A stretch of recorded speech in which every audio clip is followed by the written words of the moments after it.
Somebody calling me, of course. It always happens that way. Right? I know, always. Okay, it's actually 12:01, so let me get rid of our we will start soon. And let's start. So, Here we are.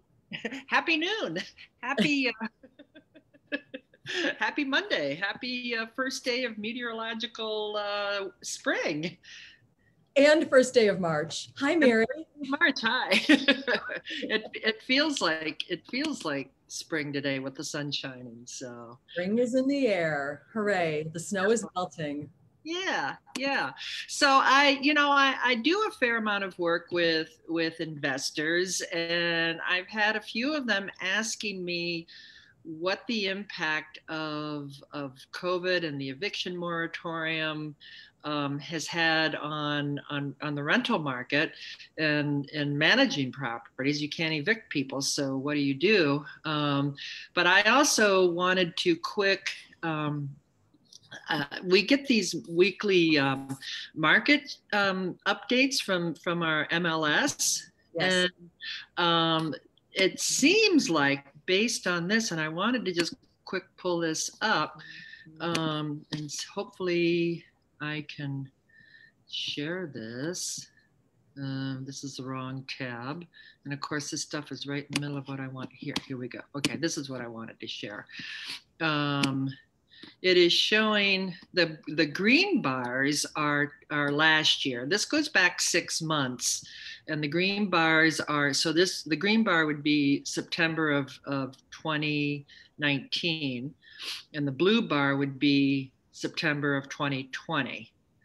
And it looks like last year, whereas however this would be February of 2020, and this of course is February of 2021, because there's the break there. But it looks like the rental market was better last spring. Has that been your experience? Yes, the rental market was better last spring. This is, COVID did slow things down considerably. And then certain things didn't help. The weather hasn't helped recently. The civil unrest in Chicago absolutely did not help.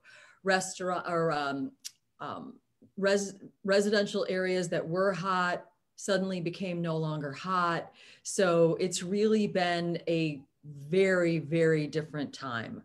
Right. And it appears, and of course, this is our entire MLS. This isn't neighborhood specific or even really city specific. It's the entire MLS, which is essentially all of northeastern Illinois, from Indiana up to Wisconsin. Yeah. So it's a little bit, maybe a little too general to be terribly. But it does give us a good idea. Again, the green is last year and the blue is current. And it looks like even the prices have gone up, even though the number of actual properties rented has gone down. So that's kind of an interesting phenomena too, right? Yeah, people weren't moving. I mean, people really were staying put last year. And the properties that we did have for rent were moving very, very slowly. We do anticipate that things will be picking up now that the weather has broken, things seem to have stabilized. So we are anticipating this month, actually, right now, things to start picking up. It had been slow. Okay, now I have to figure out how to get us back to full screen here. How do okay, stop share. That's what I want to do. There we go.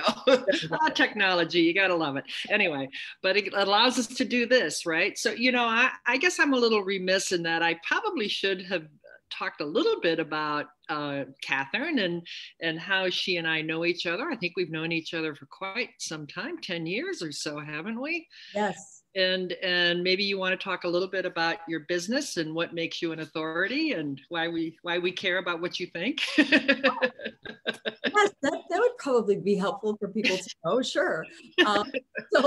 So 12 years ago, I started a property management company. I have had my Illinois real estate broker's license since 2003, and I was working with a lot of investors. when I was doing brokerage. And then when the market fell around 2007, 8, and everything slowed down, I had a couple properties that were mismanaged.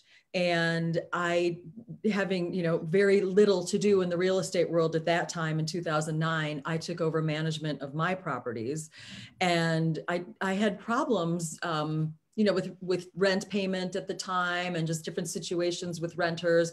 And so really just by showing up, getting to know my tenants, fixing little problems before they became huge headaches, I was able to turn my problem buildings around in a very short time. And so all of the investors that I had been working with, I reached out and said, if you need someone to manage your property, I would love to help you. And that's how WSO was born. And for the last 12 years, we have been helping people, property owners, manage their buildings. We take over management. We are the first point of contact if there's an issue with the building. We find renters for our clients, and we just take care of everything. So, so the investment is a sound investment, and we also love when tenants stay for a really long time. We don't like tenant turnover, and so I'm really proud to say that people stay in WSO managed buildings because we are on it. We show up. We do what we say we're going to do. Right. That's what we do. Well, it's very expensive to have a lot of tenant turnover, and whereas I don't know, I'm sure that there's some kind of rule of thumb or whatever about how long a tenant, if you want to get top rent, you need to have a certain percentage of vacancies and stuff like that. But, I think having vacant apartments is expensive, obviously. And every time a tenant, well, you can speak to this better than I, obviously, but every time a tenant leaves, you got to go in and get it ready for a new tenant. And that tends to be expensive too. So that is very true. Yes, and there are different situations. For instance, we just had a couple tenants move out of a building, and one of the apartments, and each tenant lived there for just over 2 years. And so one of the apartments needs to be painted, completely painted.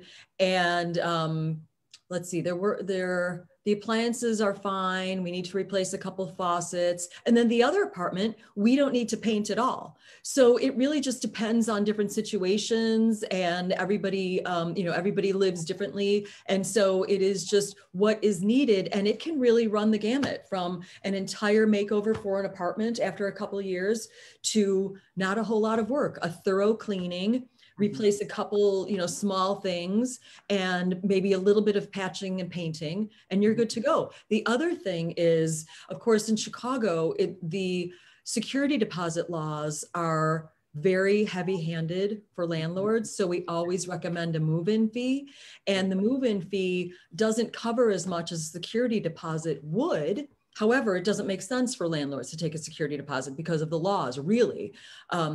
So that's something to consider too. In this time of it being very difficult to evict tenants because of the COVID laws, the rent moratorium is in place federally through the end of September. Although there was just something that happened in Texas. Where are my notes? Just on Friday, a Texas judge found the federal moratorium unconstitutional. Mm-hmm. So that's definitely something to watch. I don't know if anyone will challenge it in Illinois, but that's definitely something to watch, and that bodes well for landlords, because really landlords' hands are tied right now. It's very, very difficult to evict a tenant. You have to hand them a declaration, and if they don't return, and tenants will read the declaration, and essentially the declaration says, sign this, and then you can't be evicted until the law permits, which is many months from now, right? So of course a tenant's going to sign it unless they don't read it, or, but you can anticipate that they would. And right. So then you essentially can't evict them. So the key is to screen your tenants very well. Go and see where they live. Follow up on, check with not just the past landlord, but the past 2 landlords. See if you can even ask neighbors. Do your due diligence, check things out, because you want to get a great tenant off the bat. Right. Well, I think asking the last landlord, I mean, he clearly, if they're not a good tenant, has an agenda to give them a good referral because they want to get rid of them. Yes, I know. And that's why, I mean, that can be very tricky too. That's why going back a couple landlords can help if you can get, and, you know, just ask for that on the application. Just ask for it. Right. And we recommend just doing as much as possible to secure great tenants in the first place, especially now. Now they can't just willy-nilly like stop paying rent though and not be evicted, right? I mean, aren't there some extenuating, I mean, aren't there some kind of limitations on that, or some extenuating circumstances, or is it just you're stuck with them? Well, so you've got to be a covered person to participate in this eviction moratorium. You have to meet a covered person, and you've got to meet there are 4 qualifications in that. The individual expects to earn no more than $99,000 in annual income for calendar year 2020. So that's like everybody. Or 108. Well, I mean, anybody that's a renter, that's like everybody, right? Pretty much, right? Yeah. Or if it's a joint tax return, $198,000. Number 2 is that you weren't required to report any income in 2019 to the IRS. Number 3 is that you received an economic impact payment pursuant to Section 2001 of the CARES Act. And also, you can't make a full rent or housing payment due to COVID-19 related hardship, including substantial loss of income, loss of compensable hours, work or wages, or an increase in out-of-pocket expenses directly related to the COVID-19 pandemic. So there are some things to, and also the individual is using best efforts to make timely partial payments that are as close to full payment as the individual's circumstances may permit. And an eviction would likely render the individual homeless. So ideally, hopefully, the tenant will talk with you and not just stop paying rent. If they do stop paying rent and you try to contact them and you don't hear from them, you still can't evict them because there's a moratorium. It's very, very difficult right now.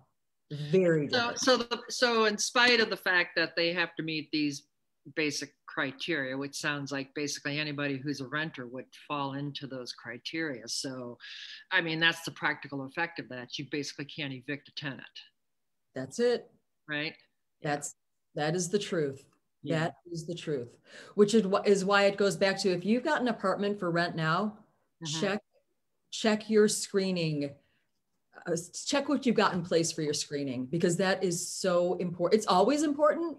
It's more important now than ever. Yeah. Well, one of the things that we're finding is that there's a real bifurcation in society right now in terms of people who are out of work, but other people like my son and his friends, you know, who are Gen Xers, millennials, you know, they're basically middle management age, and they're doing just fine. I mean, their jobs are not in jeopardy. In fact, they don't really have any place to spend their money because there's no restaurants, there's no theaters, there's no shows, there's no concerts, and you know, they're doing just fine. They're socking money away. Those I want to call them kids, but obviously they're not kids. They're adults. I hear you. I know those kids.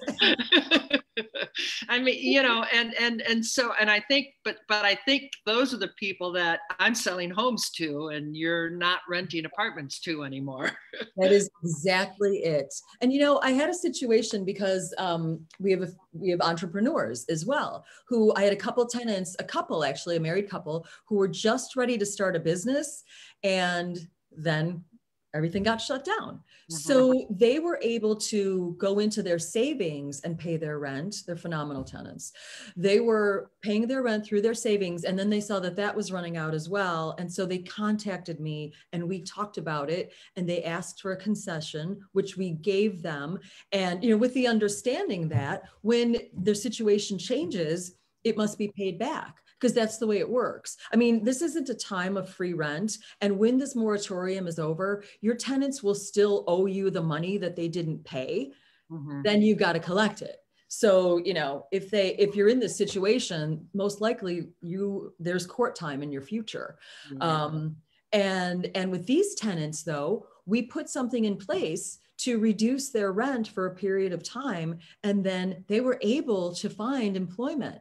And they contacted me right away and said, Catherine, you know, we're starting our jobs. And so we're going to repay this right away. And they have. This is a beautiful thing. Yes. Yeah.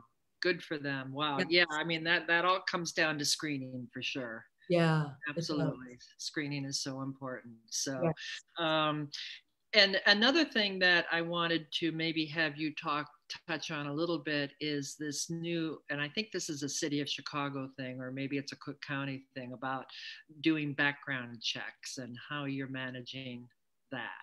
Yeah. So background checks, let's see, where are my notes on that? Background checks cannot be taken into account until a tenant has already qualified through a credit check or other screening. So first you got to do the credit check. And once you say, okay, this would be a good tenant, then you can, you know, and you tell them, then you check their background, but you can only consider things that have been in the background for 3 years.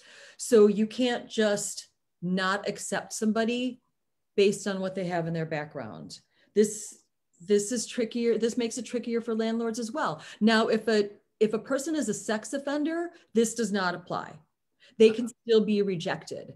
But a tenant whose credit qualifies, they must then, you know, be allowed to get the apartment. And then you would look at their background only for the last 3 years, and then, you know, have a hopefully very honest conversation with them. It helps to, again, put in a credit threshold that you are comfortable with. Credit does mean a lot. It signifies a lot. Yeah, you know, it's really interesting. I don't really handle rentals except as kind of a service for past clients. But this winter, Christmas, whatever, for whatever reason, I had a couple of that I was helping my clients find tenants for, and I honestly didn't feel real comfortable about it. But that being said, it was stunning to me how poor the quality of some of the tenants were. I mean, and I just put that out there up front. It's like, you know, before I waste my time showing you the unit, if you don't have a FICO score of at least 600, let's not even go there. Right. And I don't think a 600 FICO score it's kind of a bare minimum threshold, wouldn't you say? Or we go higher. We always recommend to our clients that we go higher. We were doing a minimum 650. Now I prefer a minimum of 675, even 700, again, because of the eviction laws right now.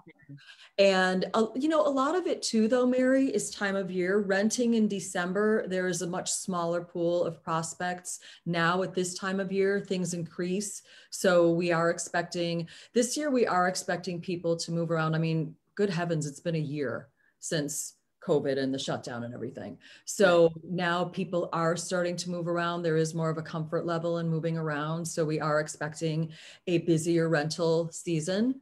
And, you know, fingers crossed that it plays out.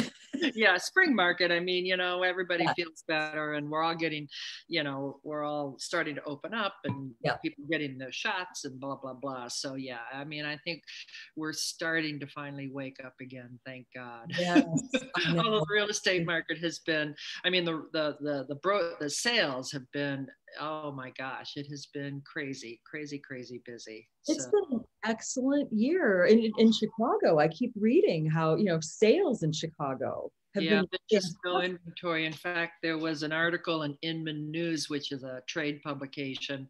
I sent it to a client. There's a real crisis in inventory right now. We have a third of the inventory that we had last year at this time.